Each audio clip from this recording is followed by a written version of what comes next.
தனக்கு விவாகரத்தான விஷயத்த தான் அப்பா, அம்மா, தம்பிங்க யாரும் தெரிஞ்சுக்க கூடாதுன்னு தான் ஃப்ரெண்டோட ஒரு வீடு எடுத்து தனியாக தங்கியிருக்கா நந்தினி. ஆனால் நந்தினியோட தம்பிங்க திடீர்னு சொல்லாமல் கொள்ளாமல் அவளை பார்க்க வந்துடுறாங்க.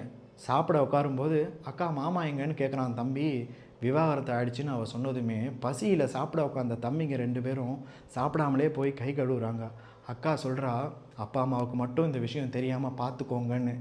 அதில் ஒரு தம்பி சொல்கிறான், அக்கா நான் இது வரைக்கும் பொய் பேசினா சிரிப்பேன், ஆனால் இந்த பொய்யை பேசும்போது அழுதுருவணும்னு எனக்கு பயமாக இருக்குக்கான்னு சொல்லிவிட்டு அங்கேருந்து போகிறான். ஊருக்கு போனதும் அம்மா கேட்குறான், அக்கா நல்லா இருக்காளா அப்படின்னு.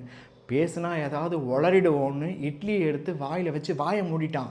ஆனால் கண்ணு காமிச்சு கொடுக்கும்ல. அம்மா கேட்குறா, அக்காவை அவர் பத்திரமா பார்த்துக்கிறாரா அப்படின்னு. கேட்டதுமே அவனுக்கு கண்ணெல்லாம் கண்ணீர் ஓடுது. அம்மா ஏன் அழுகுறன்னு கேட்குறா. ஏதோ ஒன்று சொல்லி சமாளிச்சிட்டான். ஆனாலும் ஒரு நாள் அப்பாவுக்கு இந்த விஷயம் தெரிஞ்சு நெஞ்சை பிடிச்சிட்டு கீழே விழுந்துடுறாரு.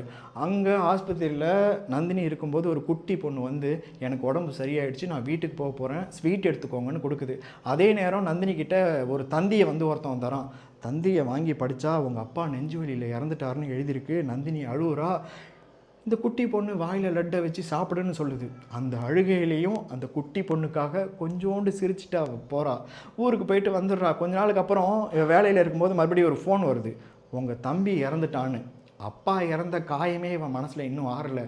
அதுக்குள்ளே தம்பி வேற இறந்துட்டானான்னு நினச்சி இவள் அழுதுகிட்டு இருக்கும்போது பின்னாடி ஒரு பொண்ணு, டாக்டர் ஆப்ரேஷன் தேட்டர் போய் எவ்வளோ நேரம் ஆகுது, அங்கே யார்கிட்ட நீ ஃபோன் பேசி சிரிச்சிட்டு இருக்கான்னு கத்தும்போது அவள் அப்படியே அழுதுகிட்டே அங்கே போயிடுறா. இந்த பொண்ணு இங்கே பின்னாடி இருந்து பேசுகிறான், இந்த நர்ஸுங்கெல்லாம் பாய் ஃப்ரெண்டு வச்சுருப்பாளுங்க, சனியனுங்கன்னு. நந்தினி திரும்பி பார்க்குறா. அந்த அப்பா இறந்தபோது கூட அந்த குழந்தைக்காக கொஞ்சோண்டு சிரித்தாலே அதே சிரிப்பை இப்போ அந்த பெரிய மனுஷியை பார்த்து இவ சிரிக்கிறா. குழந்தைய கூட ஒரு நர்ஸ் புரிஞ்சிக்கணும், ஆனால் ஒரு பெரிய மனுஷி கூட ஒரு நர்ஸை புரிஞ்சிக்கிறது இல்லைன்னு நினச்சிட்டு சிரிச்சாலா என்னமோ தெரியல. ஆப்ரேஷன் தேட்டர் போயிட்டு வெளில வந்து அந்த பெரிய மனுஷியை கூப்பிட்டு சொல்கிறா, உன் தம்பியை காப்பாற்றியாச்சு, 100 வருஷத்துக்கு அவன் நல்லா இருப்பான்னு. இங்கே டாக்டர் வந்து சொல்கிறாரு, நந்தினி உன் தம்பி அங்கே இறந்து கிடக்கான், நீ அங்கே போய் பாரு அப்படின்னு. ஒரு நாள் இவளை விட்டுட்டு போன புருஷனுக்கு கிட்னி ஃபெயிலியர் ஆகிடுச்சு. நந்தினியோட கிட்னியை கேட்டு அவன் பேசுகிறான். நந்தினியும் தான் கிட்னியை தான் விட்டுட்டு போன புருஷனுக்கு கொடுத்துட்றா. பதிலுக்கு அவன் பிளாங்க் செக் தரான், எவ்வளோ வேணா நீ பணம் எடுத்துக்கோன்னு. நந்தினி 20,000 எழுதுறா. ஏன்னா அந்த 20,000க்காக தானே அவன் விட்டுட்டு போனான்னு 20,000 எழுதி அவனோட அப்பா கிட்ட கையில் கொடுத்துட்றா.